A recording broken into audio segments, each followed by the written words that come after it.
Hello and welcome to Platzforma, a podcast about ideas, politics, activism, culture and society. I'm your host, Vitalis Pranchana, broadcasting from Chisinau, Moldova. In this episode, I'll be talking to Mariya Ivancheva. Mariya teaches at the University of Strathclyde, which is in Glasgow, Scotland. She's a sociologist and anthropologist of higher education and labor. Her research focuses on the precarisation, digitalisation, and outsourcing of academic work and the role of university communities in large-scale processes of political and social change. She is the author of the monograph The Alternative University, Lessons from Bolivarian Venezuela, which was published by Stanford University Press in 2023, as well as an article about Venezuelan higher education reform, left-wing students and intellectual movements, housing provision, and migration to Argentina. Mariya Ivancheva has been actively involved in left-wing and feminist initiatives and publications in East Central Europe, like LeftEast, Levfem, and the East European left media outlet ELMO.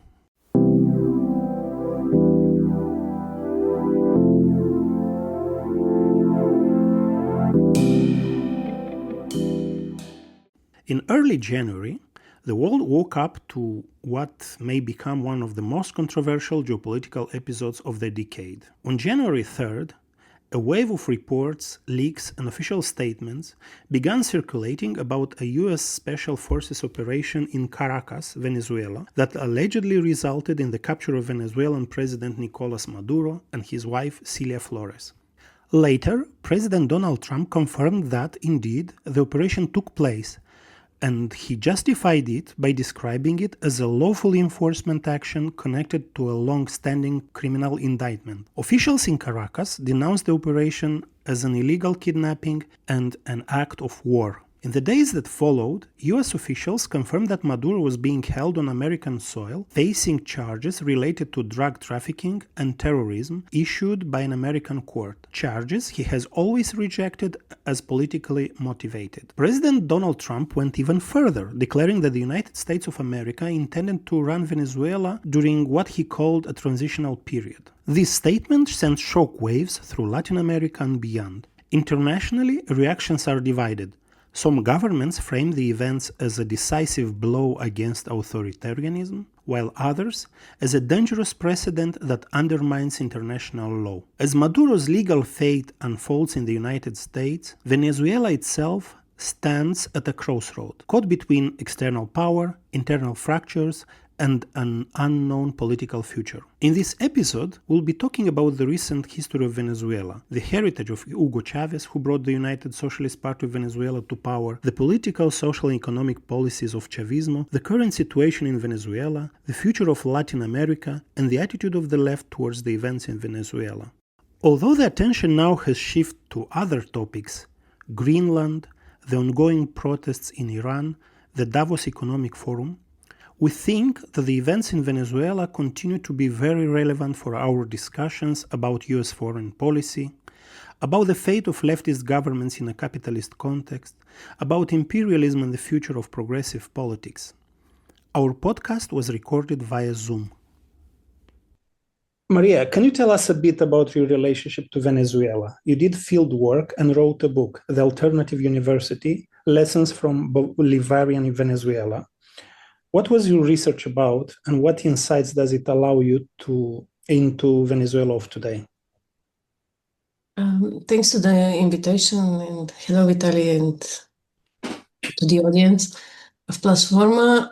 So I am an anthropologist and sociologist of higher education and labor. I currently work at the University of Strathclyde in Glasgow, and my interest in Venezuela started during my PhD studies at the Central European University in Venezuela, and I was really interested to compare two projects, one the Central European University and one the Bolivarian University of Venezuela, which were aiming at different directions. One was coming from socialist transition and was aiming at the middle classes in the region in order to form the political and policy circles of the new states in the transition era. And it was very much informed by global norms of higher education. prestige publication in English and so forth. And in the meantime, Venezuela was doing a reverse almost experiment in which it was massifying an otherwise elite higher education, very much informed by formerly socialist, still socialist intellectuals that were militants under the so-called democracy in Venezuela, or as it is known these days, the Fourth Republic, which came before Hugo Chavez's Bolivarian Republic of Venezuela, and which was actively a police state that repressed the left, but some of the leftists joined this new project and wanted to massify higher education. So I went in Venezuela in 2008 to study this other experiment that was aiming to give education and job opportunities to the poor majority of Venezuelan citizens. And I also did some studies later on the housing projects, the so-called Gran Misión Vivienda, especially in comparison with Bulgarian socialist era housing policy to the poor and especially the Roma population. And later on, just before and during the pandemic, I started a new project that involved some of my former research participants and other highly educated Venezuelans who had migrated since 2014 and were finding themselves, especially in the Argentinian capital, Buenos Aires. So I did a project on that as well.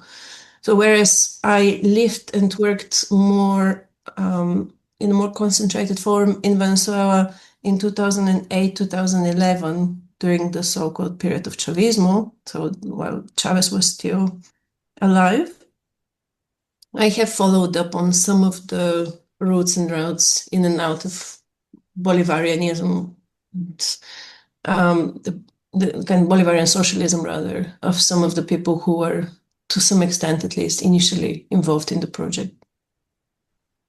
Venezuela is on almost everyone's lips now after President Trump kidnapped President Maduro. There was a build-up before. If you would follow the news, you would see that there was a heightening of the rhetoric. So in many ways, even among the activists, there is this topic that suddenly entered the public attention, and people do not have an understanding of the context of these indictments that Trump was formulating against Maduro, of the whole context. So I would like to provide to our listeners and readers some historical context. And I have to recognize myself that my knowledge of Venezuela is rather superficial. You have lived in Venezuela during the later stage of a period we call now Chavismo, named after the late President Hugo Chavez, who died in 2012. What was Chavismo historically, and what remains of it now? Chavismo was a somewhat controversial, or let's say maybe not controversial, but definitely eclectic period and direction that started somewhat as kind of historically as part of what has been called the first protest against neoliberalism, which is the so-called Caracazo in 1989, which was a popular rebellion against the signing of the Washington Consensus and the increase of gas, the prices of gas for domestic use in Venezuela, which ended in a bloodbath for a lot of citizens, especially of Caracas, but also in which period former military men Hugo Chavez and others, like Diosdado Cabello, whose name we heard more of these days, started to realize that, while some of them were deployed to study the former left, which was very much underground in this whole period and which was criminalized for a lot of the period after kind of dictatorship in the 1950s, that actually there is some benevolent and good strategic thinking that the current establishment was, at that moment, extremely elitist, extremely pro-American, and not really allowing for the petrol rent of the country to be distributed for the people of Venezuela. In some way, then in 1998, 1992, when Chavez attempted a military rebellion or coup d'etat, some call it, what was and even if at that moment it failed, there was a recognition that at least part of the army is going to take perhaps nationalistic, perhaps patriotic, but definitely populist view towards redistribution for social justice.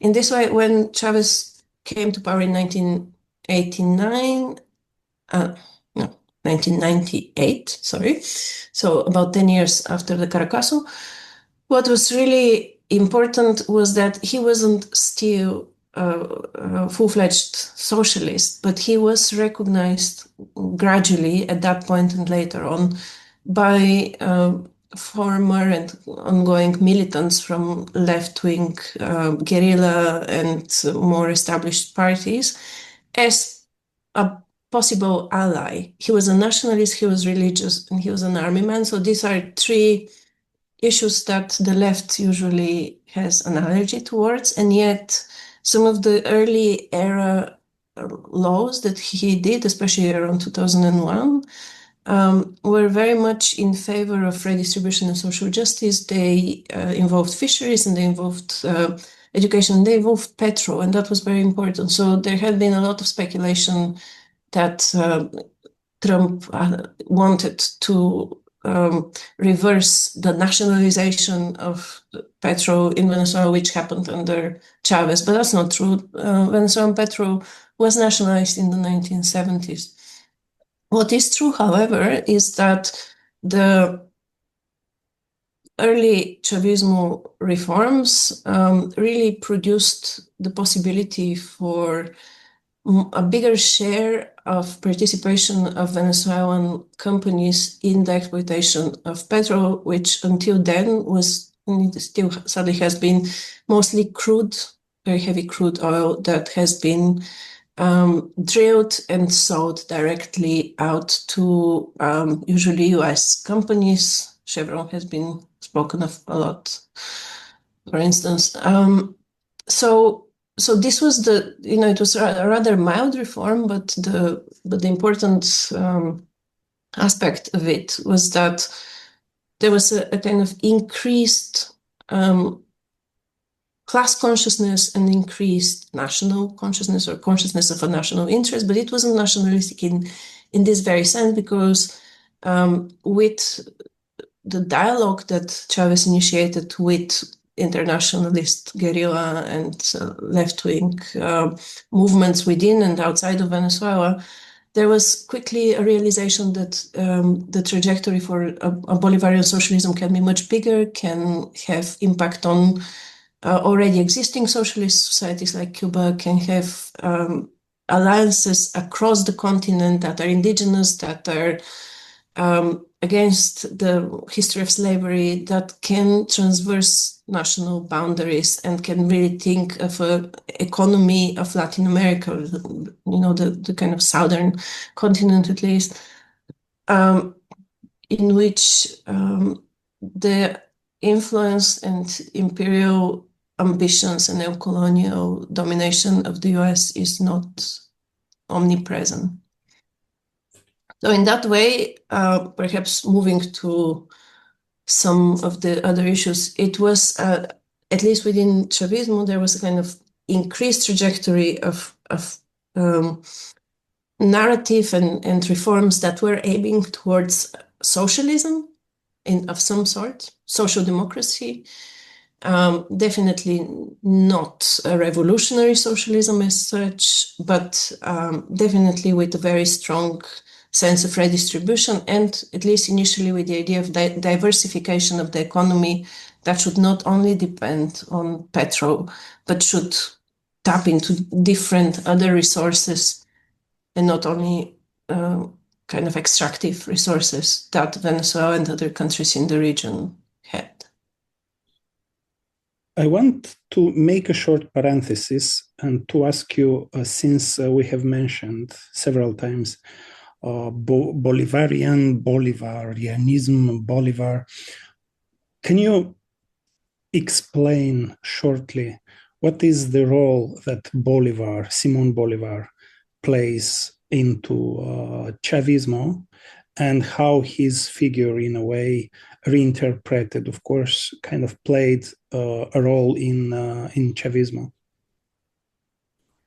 Yeah, again, this wasn't a very easy subject, and I don't think a lot of works on Bolivarian Venezuela, including partly my own book, do necessarily take this at earnest, partly because it is a very complex relationship. So Bolivar was never an unambiguous figure. He was a member of the Criollo elite, probably quite narcissistic, with quite controversial visions of who is to rule in the subcontinent, and he was giving a lot of domination to himself and others of his rank, class, race, and so forth. At the same time, what he did have was a vision of a united, at least kind of federal to some extent, autonomous governance of Southern America. And that is something that was both seen and interpreted as anti-imperialist, for sure, but also there were some kind of movements that tried to see him and adjacent figures like Jose Marti in Cuba as also, kind of interpreting them in the same canon as anti-capitalist. Now, how much that is a kind of correct reading, I think there was a lot of reading into who he was and what he represented, but he did function because his project was so much based out of Venezuela. It granted Venezuela a very important role in a new Bolivarian project, and it did give the internationalist dimension that was important for Chavismo, but it also gave the anti-imperialist one. And so I think some of the more controversial issues were subsumed under these more progressive traits. He was also, there are two figures that are usually mentioned together with him, his teacher Francisco de Miranda and Samuel Robinson or Simon Rodriguez. That's the kind of the same character. And in that, the latter is especially kind of well quoted in education circles. But again, it is quite interesting that whereas I can tell you that a lot of the education was, people were speaking about how their education paradigm was influenced by the latter, I can't, it's very difficult to see traces of this on the ground. What was important was that Robinson was quoted as part of the alphabetization mission and was very much seen as a popular educator in line with the kind of sentiment towards the poor, towards equitable education. And in that way, very much it was important that the lineage of Bolivarianismo was connected to the education paradigm, and not just of education in terms of formal education, but the state saw itself as an educator's state, estado docente. That was a term that was used quite a lot there. So there is, beyond the lineage, there were certain concepts that were taken and used from the conceptual framework of a kind of, or overall maybe Bolivarian ideology, and put in conversation with socialism of the 21st century, which was then again the official politics of Chavez, but again, another eclectic paradigm that is difficult to explain and which has specific kind of, etymology, but at the same time, when you see how it worked on the ground, it didn't quite square where the kind of intellectual origins were. Thank you for this contextualization. I would like to move forward, but to in a way stay on Chavismo, but move forward from geopolitics, from the symbolics of it. And you mentioned earlier about oil being so central, money from oil being used to finance other projects. Can you tell us a bit, to describe a bit the social projects of Chavismo, especially in the fields you are most familiar with, like education, housing? Yeah, so another important date that we didn't mention earlier is 2002, when there was a coup d'etat against Chavez with proven US at least component, if not full participation. It was on the ground, managed and coordinated by the Chamber of Commerce. But what's important is that after that event was not successful and Chavez came back to power with the help of popular mobilization, there was also 2003 full blockage of or general strike, some would say, by the higher echelon of technicians in the national petrol industry, PDVSA. And what happened then was a realization that, on the one hand, that Chavez doesn't have many natural allies within the high echelon of power in the petrol company, which there was an attempt to, and that that this is not a sustainable situation in which a whole country's economy can be blocked like this. So gradually there was a development of a number of policies, some faster, some more at a pace, that were called missions, and that has, of course, a religious connotation, but also meant missions for social redistribution, to social justice. They were in different aspects. Some of them were related to provision of elementary medical care, the famous Mission Barrio Adentro. There were some that dealt with aid to mothers and care, social benefits, food. That mission became more famous as Mercal, which is the state-subsidized kind of market chain that actually sold food at affordable prices in more recent era. And other missions, including in education, that had to do with alphabetization, technical and vocational training. So that was Robinson Rivers, higher education, Mission Sucre. And later on, for instance, there was Mission Alma Mater that followed from Mission Sucre. So these were all social programs. They were policies. They didn't look very neatly. It was difficult to trace them on the ground. There's also Mission Gran Vivienda that I mentioned about housing. They didn't all appear at the same time. So, for instance, Gran Mission Vivienda appeared only after a big flooding left 300,000 people around Caracas, especially homeless, in 2010. And so they were emerging one after another, some in synchrony, others not necessarily, some were in some contradiction with each other, like Sucre and Alma Mater, which I explain in more depth in my book. Well, what's important is that they used the petrol rent for some level of redistribution, so for opening the basic facilities that allowed the work on that level. Now, how that worked in healthcare, it worked.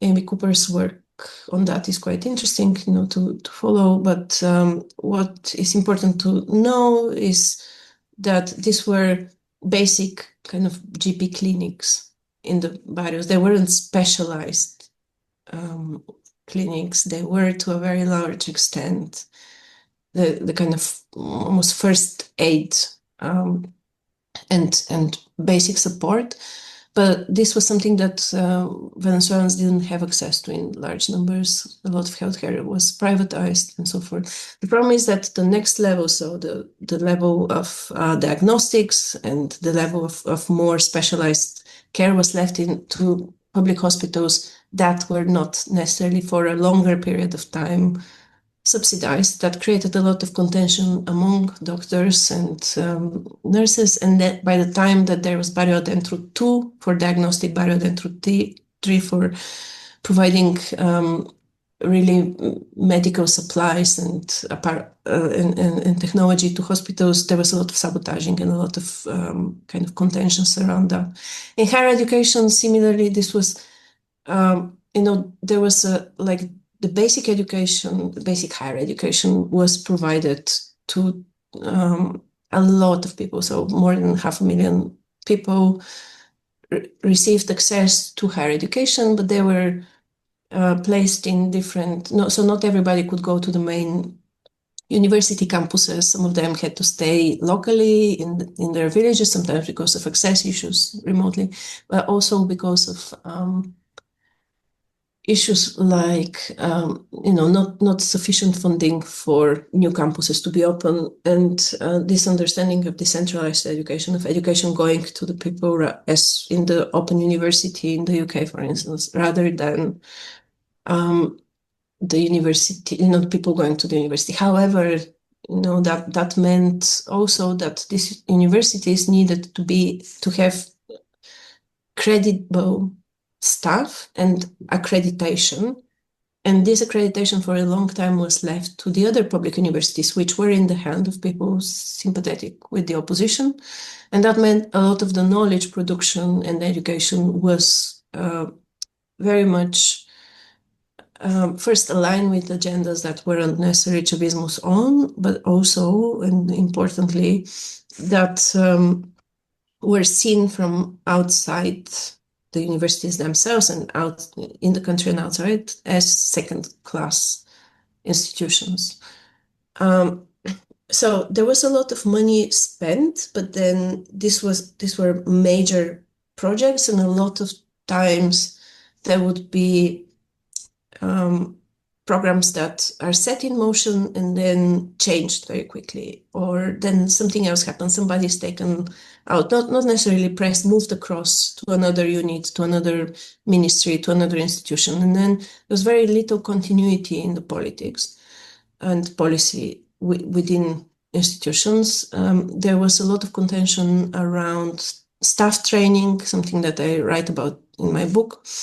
And even if their staff were spending enormous amount of time and energy on these new programs, many of them coming from poor families in barrios and rural communities, they felt that they weren't remunerated at the same level and didn't have the same opportunities for promotion and open-ended contracts as staff working at traditional autonomous or experimental universities that got more funding. So by the time that I was there was a lot of contention on that, and this soared over the years. And a lot of the people that I encountered in Argentina, for instance, those that were at some point in time aligned with Chavismo, and some of them had worked in some of the Bolivarian institutions of higher education, were honestly quite fed up and just wanted to move on. They weren't necessarily supporting the opposition, but were not happy with the development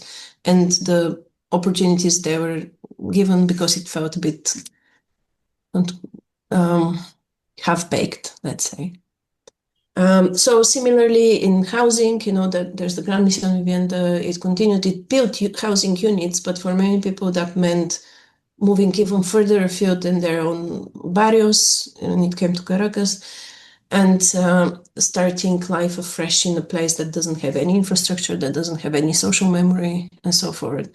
And very often big infrastructural projects were very much abandoned. So now we're speaking a lot about China and their involvement, but the idea that there would be a big train line across Venezuela, for instance, didn't materialize for decades under Chavismo.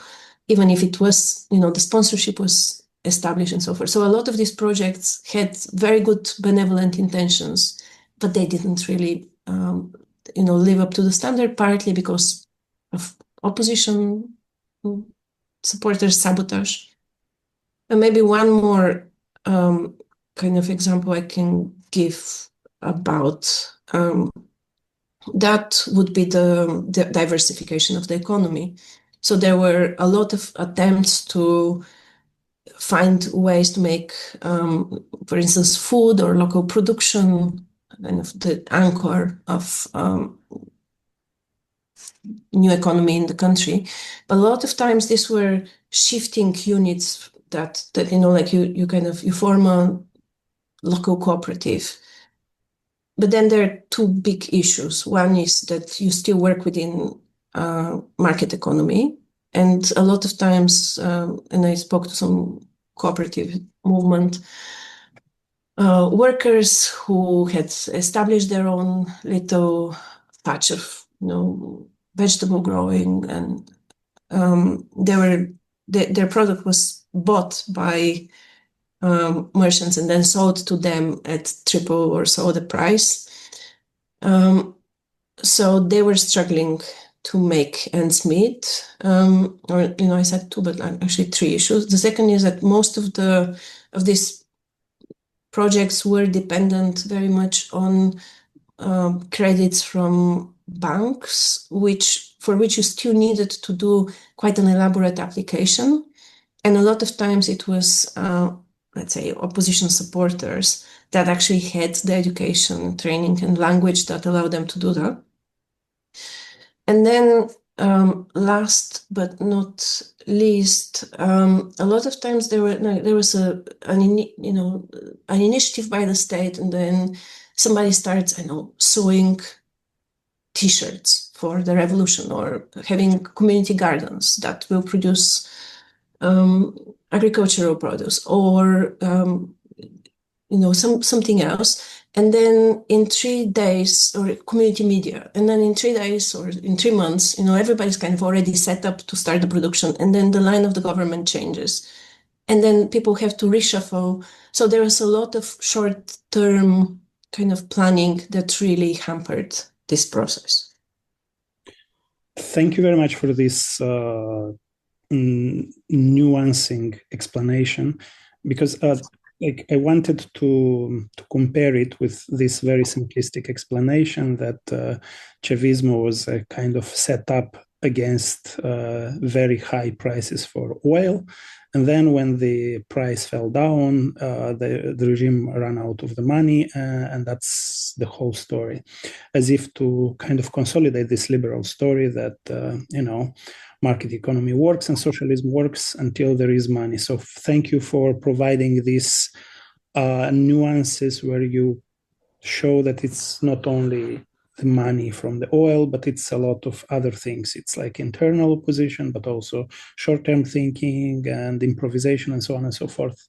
Just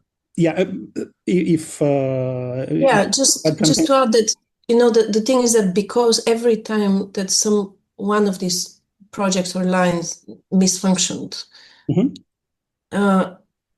Venezuela could always fall back on oil. And that's why oil became, it didn't become, it just remained the Dutch disease or a single crop that fed the economy, and that today has led to such a, major resource grab by the US, despite otherwise crumbling infrastructure, as we've heard.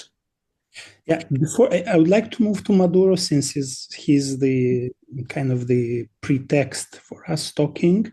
But before that, I would like also to stop on the politics of Chavismo, because it also plays a very important role in the functioning of the regime.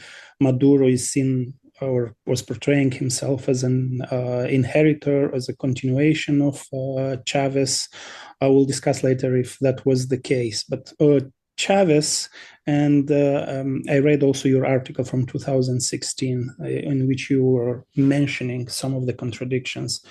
On the one hand, you have, and you mentioned in our discussion today, how much the regime relied on popular mobilization.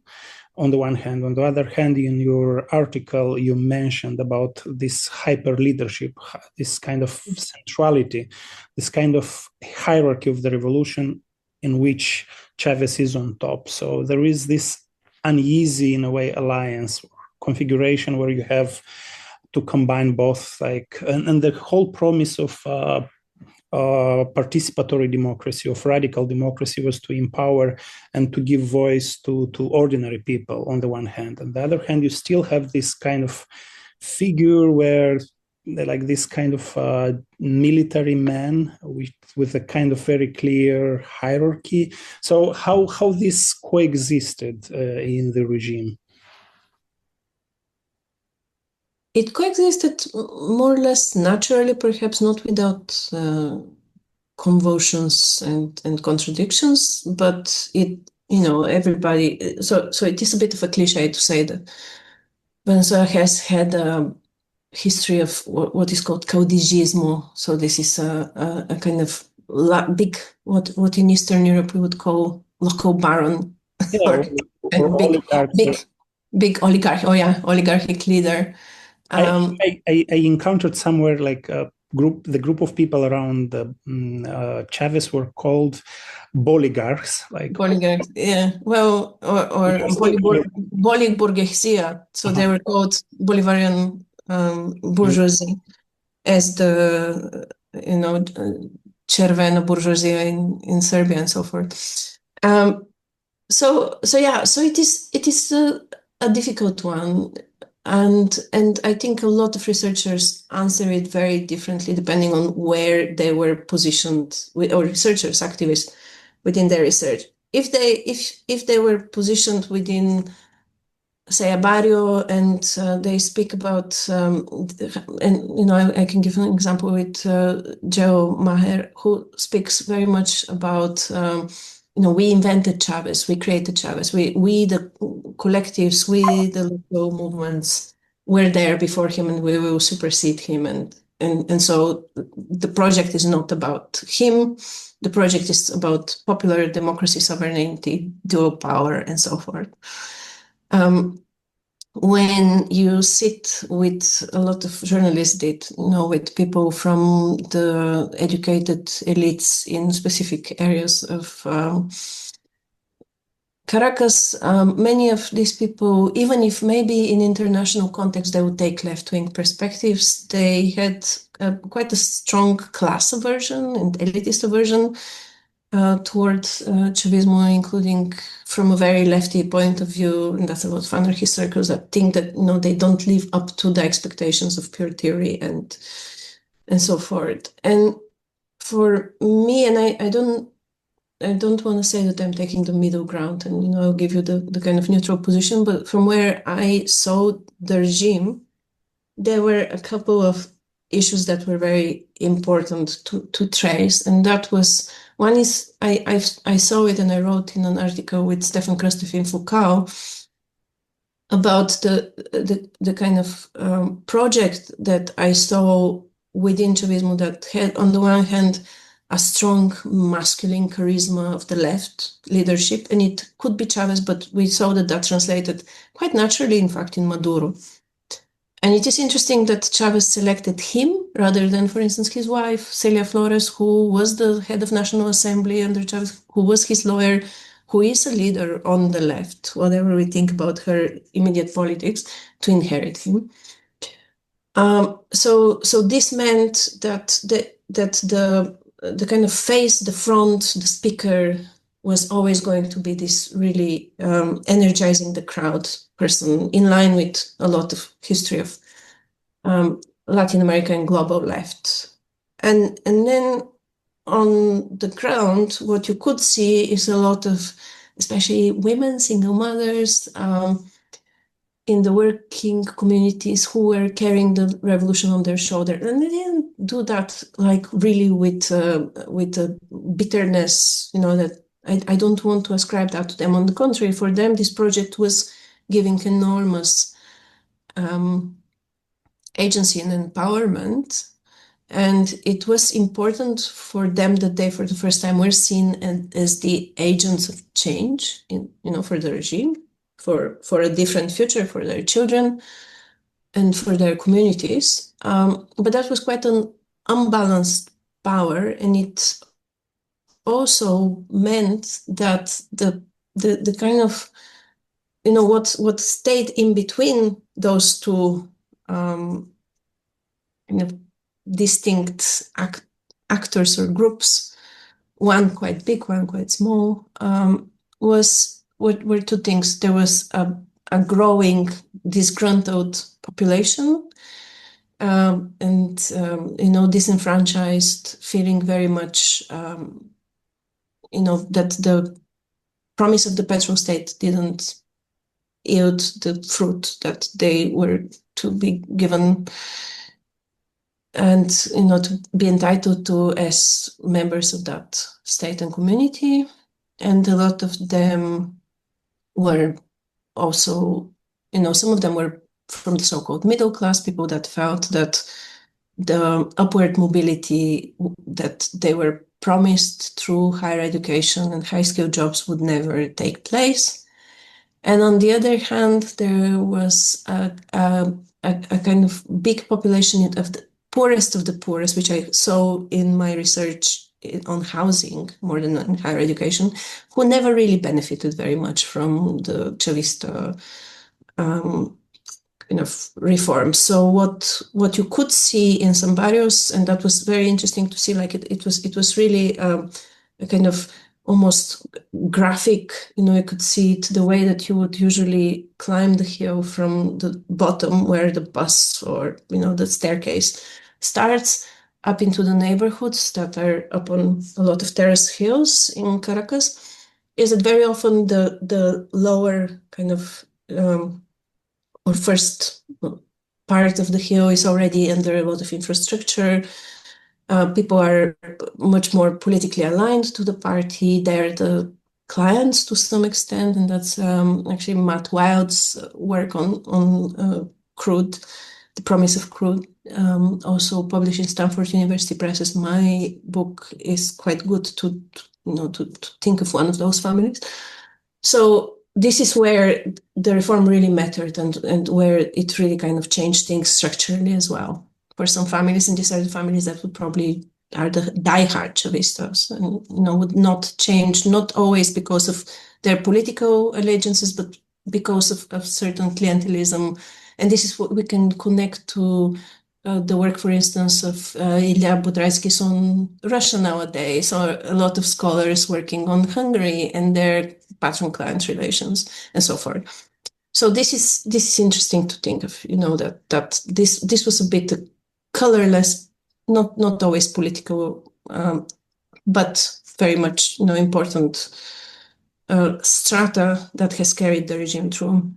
And then the further you go up the hill, the less support people are getting, the less they know that they are even entitled to that support, the less infrastructure reaches them. And the thing is that a lot of these people quite naturally and sadly came downhill when in 2010 there were floods, and what me and Stefan Krostev encountered in a lot of the so-called refuges that the government set up to their pride and honor, because many neighboring countries didn't do any of that for their citizens, is that a lot of these people were hearing for the first time in 2010 about the programs for alphabetization, the programs for support and so forth.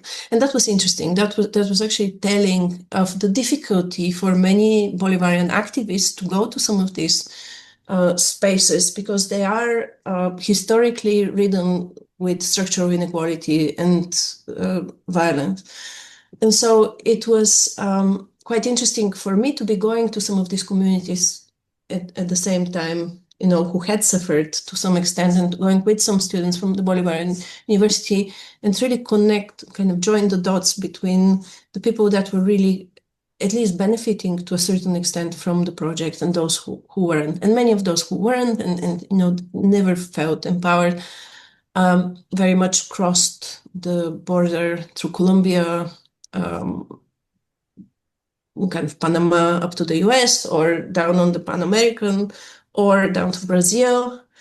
And many of them are now finding themselves in extreme situation of precarity and exploitation in those countries. So they haven't seen much better from these other political projects, but they also were politically fed up with the regime.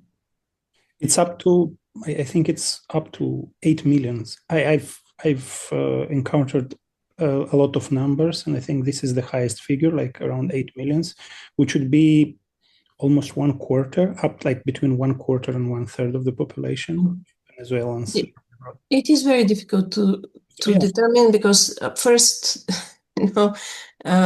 still, even if Maduro did do more on that, but still there are quite a lot of undocumented Venezuelans. There is a whole new generation that is growing up. There were return migrants as well, especially during the pandemic. From a country that also doesn't know how many of its citizens are living abroad. So we are also, So it is a very difficult trick to actually count, do a population count or understand migration process there. Also because there have been, and I don't even mean Trump shipments back, there have been people returning because of abysmal treatment, especially during the pandemic and so forth. How many there are, I'm sure there are different numbers that the International Migrant Organization or the Venezuelan government would give you. And that is also a bit of an ideological struggle. Yeah, I think we set up nicely the stage for Mr. Maduro. Now we can introduce him. Like, he appears, as you say, in a way, incidentally, in the sense that he was not the most obvious choice to a large extent. Hugo Chavez dies in 2012 of cancer, and Maduro is left to, like, his designed inheritor, or the figure that will lead Venezuela. What Maduro did out of this Chavist project, we also know from your research and from other texts that the problems started to accumulate within the regime even when Chavez was alive. So, like, Maduro, he appears into the stage. There was a lot of discussion now about his background. He doesn't have education and so on and so forth. He had a political experience. He was a union organizer. So that also counts for something. So what is the figure of Maduro, and how under Maduro the Chavist project evolved, how it adapted to this new international economic and political realities, and so on? So I first have to premise that I am I feel a bit less in position to speak about that, given that I haven't been back to Venezuela since Maduro took power. Partly because of my own precarious research career that shifted my research priorities to other geographies like Ireland, South Africa, and the UK, and always Bulgaria and Eastern Europe. Partly because the situation for at least some time looked like a discrete civil war on the ground, and a lot of people that I knew started escaping. So it didn't really make that much sense to follow up in very difficult circumstances, given that, at least for my research, there was a kind of bracket in terms of policy context. But that said,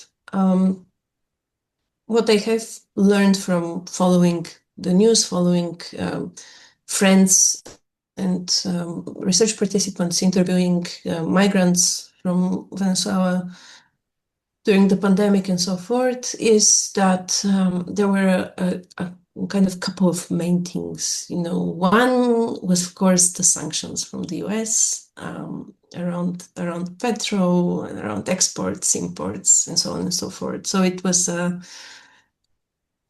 one can say at some points it was maybe an effective embargo, but even if we don't go that far, it was a severe limitation on the autonomy of trade of a country that limited, especially, and that also meant certain companies leaving, certain boycotts happening locally.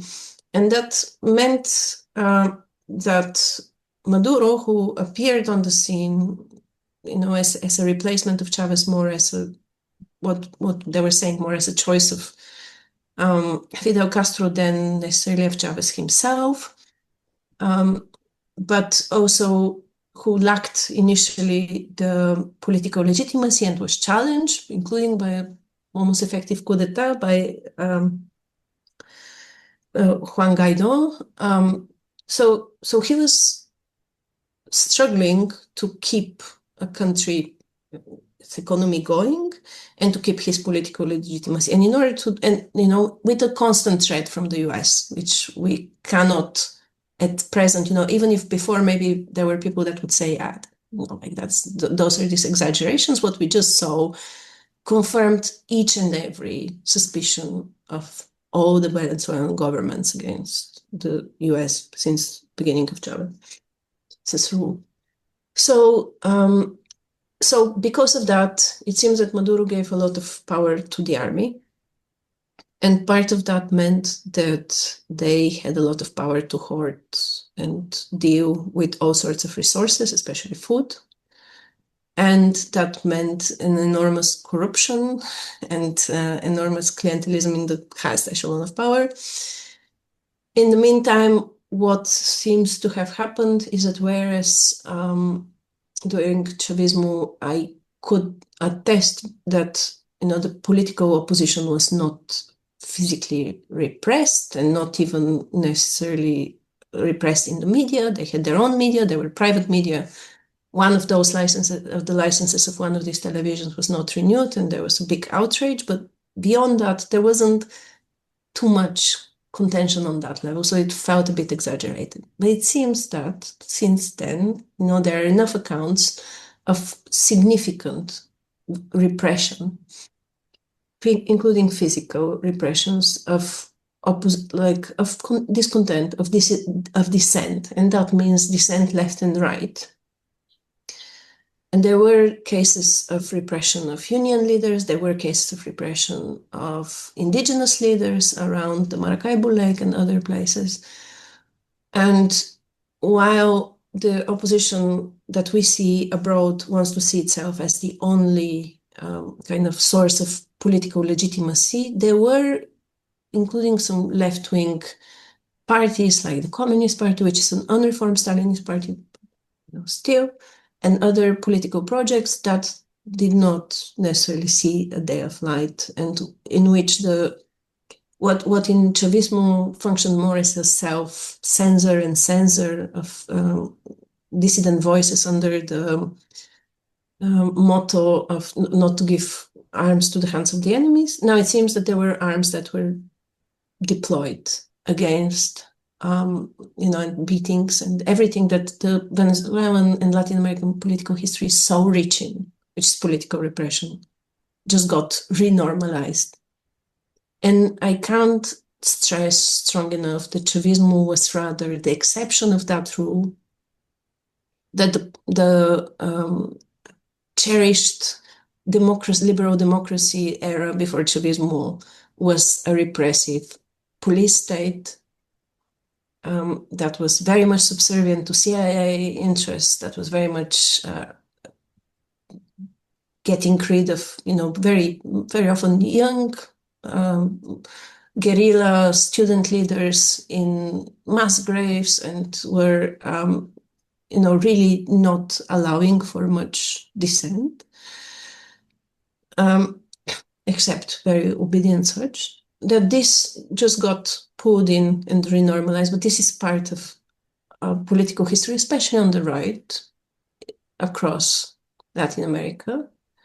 And it is interesting to think of thresholds in terms of, speaking as a sociologist, in terms of thresholds of acceptance, and to what extent people, if they don't necessarily agree or like what is happening, don't think that that is something that is completely out of the ordinary. Interestingly, part of this, and tellingly, Dalcy Rodriguez and her brother Jorge Rodriguez come from a family of a former left-wing militant who was beaten to death by the secret police, which DSIP, which now Jorge Rodriguez himself heads together. But it is an interesting situation in which you understand that there is more perhaps of vengeance and very strong sentiment against the especially historical enemies than we are made to believe. And it's not that easy for this antagonism to be forgotten. And that I think has to feature in any discussion of contemporary Venezuela and Latin America. And so just to carry on with the question about Maduro, so there have been some discussions on the left these days, also in the UK, about what Maduro did and didn't in terms of redistribution. I think he was left with very little, once you start thinking of how much he had to give in order to maintain his political legitimacy, both through political repression and through distribution to certain echelons and oligarchs, let's call them that. There was very little left to redistribute. There was, even from a petro economy, but obviously more and more stagnant, and an economy that has been disinvested. He was not really in a position to give that much. And so there were specific things that he did better than other countries. I think managing the pandemic, definitely, there was not necessarily a furlough scheme, that's more of a cash transfer scheme to especially mothers and,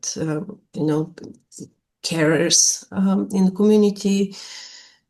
And food subsidies continued during the pandemic, which was important because at that point, that's already when the whole Venezuelan population was living at the very low real value of their salary.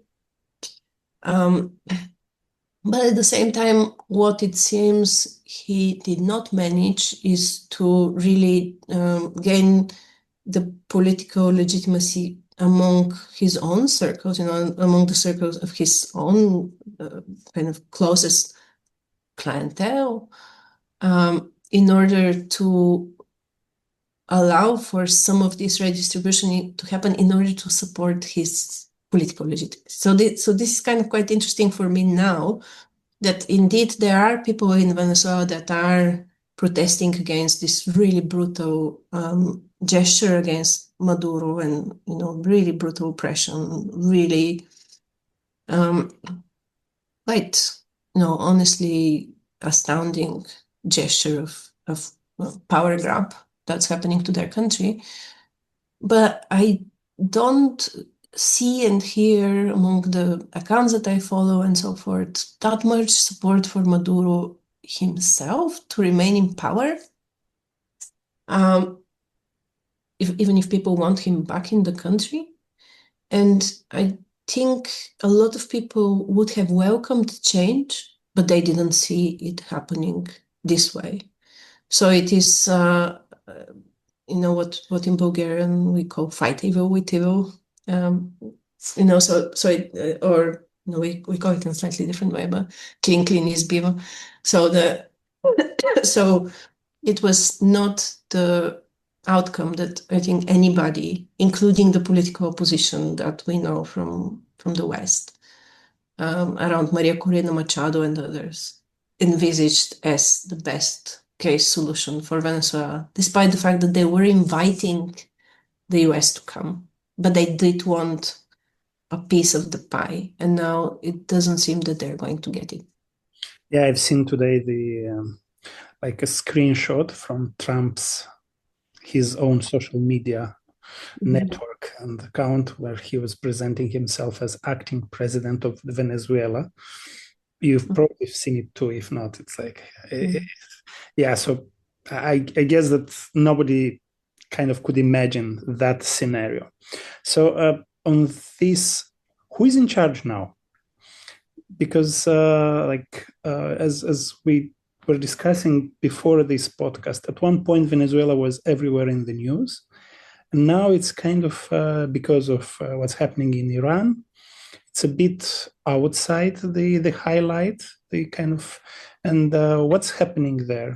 I'm trying to follow various news outlets, and I get contradictory reports. On the one hand, we see that in a way, the regime, if that was like, if Trump's intervention was to perform a regime change, and like I've seen many, I would say, naive and stupid statements, including by our government, that they were supporting some like democratic transition. No one understands like to what or yeah, basically. So on the one hand, we see that if the goal of this intervention was to do regime change, it didn't happen. So we see that in a way the regime reconfigured itself, and the Delcy Rodriguez, who was the vice president now, like he was sworn in the interim president. So on the one hand is that, on the other hand, in some media outlets, I've heard about like uncertainty, like some clashes and so on. Do you follow? Maybe you have access to some other sources on the ground. There hasn't been much, accounts are that I follow are either very much kind of, especially since my Argentinian fieldwork, of people that really support the regime change and embrace it, but these are people that very often also embraced politically Javier Milei in Argentina. Yeah, like I'm trying to understand if after this operation of kidnapping, like in a way it's business as usual, the regime continues, or there was some... Well, it seems that at least on the surface, the regime continues. At least on the surface, there are some protests in big towns across Venezuela that are reclaiming, Maduro to come back. At least on the surface, the current regime also acknowledges Maduro as their president. It's very difficult to guess from, social media don't cover enough, and traditional journalism seems to be very poor on really sourcing people that we have any kind of more genuine, I'd say, account from the ground. I have not heard almost any, perhaps except for Alejandro Velasco, Venezuelan researchers speak. I'm looking forward to the Latin American Studies Association's program on Thursday. I think that is going to be presenting some visions, maybe from the ground as well. Yeah, maybe it's too fresh. Maybe it's too fresh. It is too fresh. But what seems to be the case very much is that there is a very big suspicion on many sides. And one of the biggest suspicion is that the Rodriguez siblings and Diosdado Cabello and a few people around Maduro were negotiating a peaceful exit for him and a regime change that will satisfy Trump's necessity for an autocratic structure on the ground that is going to be delivering on what he wants. I think there were some comments, including by Federico Fuentes, who is an Australian-based political economist who lived in Venezuela and worked on Venezuela for a long time, is that it seems that Trump was already tired by the opposition before even Maria Corina Machado didn't give him the Nobel Prize. Yeah. So it seems that there was more of distrust that the opposition can win elections sustainably. Maybe they would win them, but then they would lose them. And that means the grip of the US on the Venezuelan economy and the political legitimacy that this power grab gives would not be sustainable. For this reason, the government around Maduro, it seems, was a better option as long as they followed the rules that are set by the US, and it seems they're doing that. So extraction of petrol has started, and shipment. What is interesting now for me are a kind of couple of things. One is, why was it necessary to bring Maduro to US soil? I do think this was a Trump regime political legitimacy crisis that was kind of countered by this sudden operation, be it because of the Ep.10 files, because of Zoran Mamdani coming to power, because of because of mainly possibly his failure to solve the crisis in Ukraine and Russia that he promised that he would solve in 24 hours or 48, I don't remember. But definitely that's been more than that. And it seems there was especially kind of constituency around Marco Rubio that has been very happy to see this change happening. It is partly a point of national politics in which Venezuelan migration has become very prominent over the last 3 or 4 years. And so there is a level at which it seems the game is not just of international geopolitics, but there is a kind of strategic move that Trump needed a trophy, that he needed something to show that he's in power. Yeah. And if that and if he lost some of the MAGA supporters, he definitely gained some other nationalist supporters with that move. I have 2 more questions. No. So this is what it feels at present, that the autocratic structure is still heavily on the ground, and it's difficult to hear many dissident voices coming out.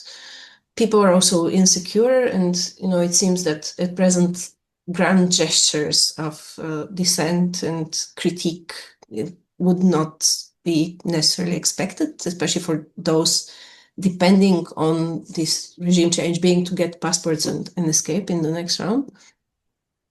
But what is also quite interesting is the kind of grand proliferation of specialists on Venezuela that has happened, and it seems these days every second academic or political activist has more experience of Venezuela than Venezuelans themselves. I am feeling a bit kind of anxious and waiting for some Venezuelan voices to come forward. And I'm not speaking now of opposition voices necessarily or regime-related voices. But I think we know this from times of regime change in our own region, that even when the change is considered to be for the better, and I don't think anyone has any illusion about that at present, there is still some time to get oriented and to really kind of come up with an opinion, given how much white noise the media has been making in the last days as well. Yeah, as you mentioned, the media was happy to present images of Venezuelans, especially abroad, dancing, singing, chanting, kind of being joyful about that. But besides that, no serious analysis or no serious reporting happening on the ground after the event happened. So I have 2 more. It is just to note, like the main big protests that were shown on the international media are the ones in Madrid, in Buenos Aires, and in Florida. And now these are some of the hubs where quite wealthy Venezuelans migrate. Either because of passports, because of green card, because of property relations and so forth. So it is not necessarily maybe the jovial reaction that Venezuelans in Colombia or in Brazil had, or at least that was not what we were shown, which makes me slightly suspicious that this is not representative of all Venezuelans that have migrated. But I think there is a relief that at least Maduro is off, even if the future is not necessarily looking bright. Yeah, I'm mentioning it already the third time that I have two more questions.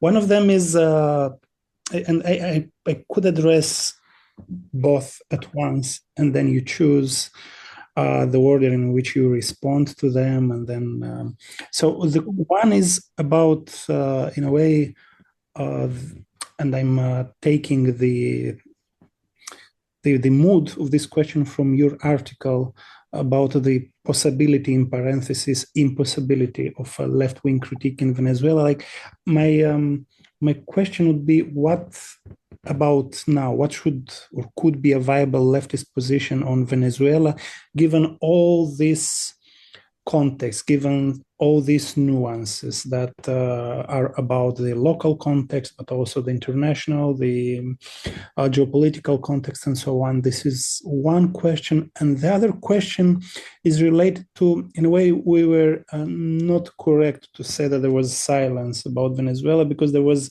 a huge explosion of dialogue about the whole hemisphere. So in a way, like, Trump kind of brought it to the larger scene, and there was this obscene tweet that this is our hemisphere, and there have been threats over Greenland, and how this new reality that Trump is trying to construct, how that will influence both Venezuela, also its relationship to other countries. And there was always the special relationship in the latest years between Venezuela and Cuba, and how that will shape, in a way, the destiny of Latin America.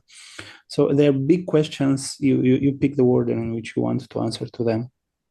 Yeah, on the question of the left, I think it is a complex situation, but I think the left finds itself in a complex situation on too many fronts right now. So this is just another front. And I think for some time, the left had, or part of the left had lost interest in Venezuela. And it is partly because I think the left has a tendency, the kind of internationalist nice left has a tendency to jump on new projects the moment some contradictions emerge that don't please us, and to kind of travel along and find the next kind of next source of hope to invest in. Coming from a region where there has not been much hope for the last 30 plus years, I think, we do what we have been doing ever since. It is trying, and I think perhaps the Ukrainian left, or part of it at present, is a kind of good place to start thinking of, instead of making grand gestures of trying to solve, the big questions of who wanted what, where, who's guilty of, let's focus on the basic. Let's focus on labor. Let's focus on class. Let's focus on capital. Let's think about how this new power balance will affect our communities and our organizations, but also, are there any new cracks and opportunities that emerge in also not just nationally but internationally, in terms of not just kind of expressions of solidarity, but actual kind of structural change and association.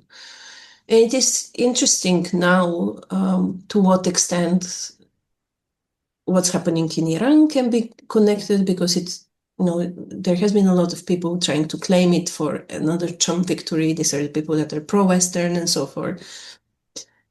And I'm sure there is a component of that as well, but I'm sure there's a lot more going on in a regime like that. And it is interesting if there is a semi-peripheral resource economy kind of allegiance that in which we can start thinking of difficulties and challenges, but also opportunities, including on the level of the diaspora. On the other hand, what I really feel the big challenge is for the left at present is that we are once more, and it has been going on again to a larger extent since the Ukraine, Russia's invasion of Ukraine and war on Ukraine, is that there's again a split between those who want a more kind of maybe purist, but still, like actually diligent analysis and understanding of what's happening really on the ground, and have more time to listen to people from different, at least specters of the left and beyond, to kind of gain that understanding. And those who want a bipolar, I'll call it a bipolar world, because that is something that I think is in a way where it gets to, in which at present the most important strategy is to conceal every, or to kind of blame the US for every difficulty that Venezuela encountered, and to claim a pure socialistic ongoing victory there. And I think that is actually, that's the more purist vision. That's the kind of vision that really throws sand in the eyes of those of us globally who want change, who want a socialism that really lives up to its standards despite through its contradictions, and that is able to take critique and reform itself from within, rather than waiting for capitalism to grab it and throw it out of historical relevance over and over again. So my concern is that we're now coming to ever bigger polarization on the left over these questions, and that in the meantime, in neither case is the left in power, and in neither case does it have much of a say what will happen on the ground. So I'm much more willing to engage in more difficult solidarity work and try to listen and understand, including people that don't necessarily come from my political breed. Then, but to understand what are the kind of issues that we share, and that perhaps that what are the issues that bring us together. And that includes, trying to understand, which I did partly in my work with the Venezuelan diaspora, trying to understand why people moved away from Chavismo or were willing to go to a right-wing regime and really feared socialism on the ground, whatever they thought was socialism or the face they saw in Venezuela. I'm not sure I personally do it well yet, so I'm not claiming a moral high ground on that. But I don't think we can move anywhere forward on the left without this kind of groundwork. And time is running away, so we're running against the clock. When it comes to Latin America is currently under a very big right-wing retake wave, and it is partly a response to dissatisfaction with not just kind of more autocratic left-wing regimes as Maduro's, but for instance, Boric's regime in Chile is a very sad manifestation of the challenges that the left in power faces to change this, and that was premised on the results of the constituent referendum and so forth. So we saw that coming. We're seeing that possibly Jair Bolsonaro is going to be re-elected, at least in the Senate, maybe not as a president. we are seeing Javier Milei being very popular, increasingly popular, sadly, in Argentina. And this is not just a Latin American context, but it seems that within that context, first, Colombia and Mexico are the only two larger scale players that have any kind of left-wing tendency, and they will be very scared at present, given what Trump has already alleged that he's going to undertake against them and their governments, possibly. So, the kind of possibility for a new pink tide in Latin America seems very small. But it is interesting, what are the vestiges of these projects on the ground, and is there anything that will continue functioning despite the change of regime? Cultures of solidarity, structures that people have created, alternative media, larger organizations that are fighting for certain constituencies, groups, and so forth. And if they can bridge the next period of nastiness. Cuba, no, I mean, again, speculations. The speculations are that China is now going to still, use some alternative markets, possibly to supplement the 1/4 of petrol that has been provided to Cuba by Venezuela. A kind of star-eyed hope would be that Cuba actually develops alternative energy economy and can reinstate its sovereignty in ways that it has managed for so many years. But at the same time, we hear that Trump considers it almost as a done deal. So we'll see in the next months what happens there. I'm not hopeful, but I think the kind of resilience of a small country that has never had a single crop economy in the same way as Venezuela, even if it was very much single crop in terms of the sugar beet, is to some extent humbling and to some extent hopeful in ways that I wouldn't have the hope for Venezuela at present. Yeah, I think it's rather a sad conclusion in a way to our discussion. Mm-hmm.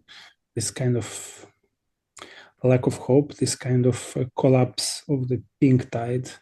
On the other hand, we're seeing, like we're talking about Latin America, but we understand that in our own region, things are not developing, evolving in a better direction. It's to a large extent, although developments are kind of different, but the outcomes are to a large extent similar. We see the strengthening of like right-wing, as it's called, sovereignism.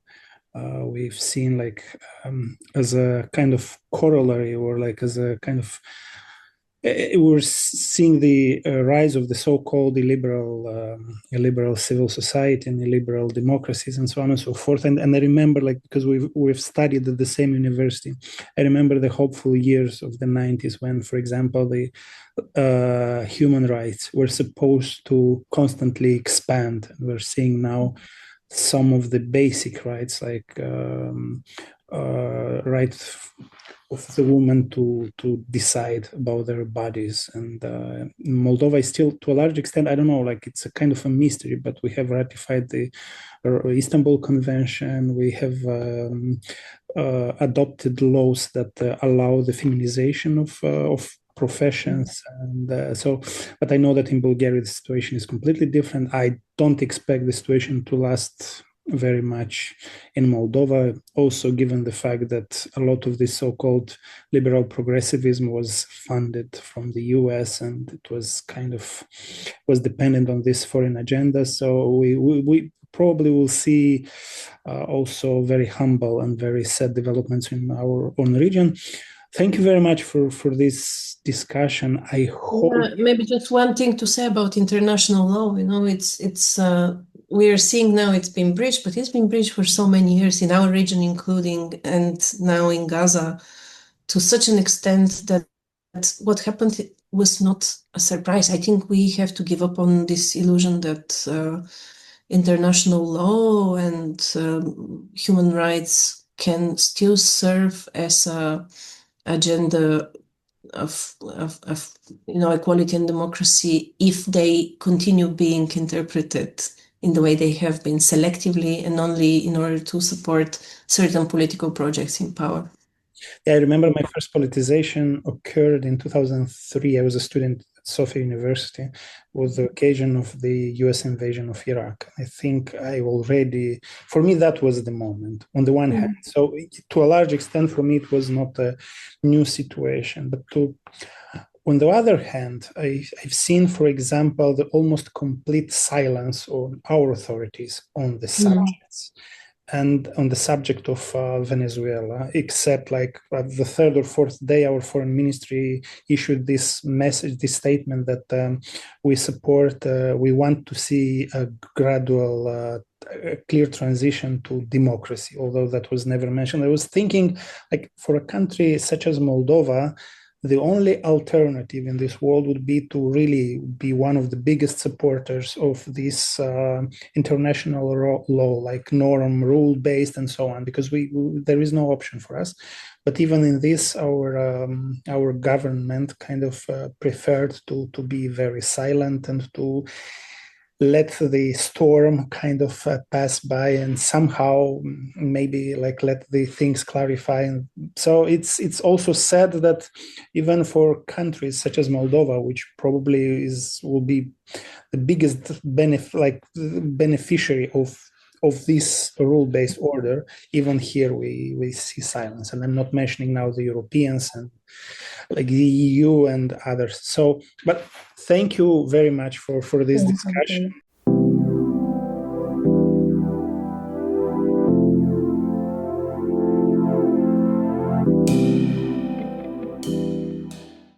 This was the Platzforma podcast. Thank you for listening. If you can afford, please consider the option of supporting us on Patreon. In any case, please like and share our content.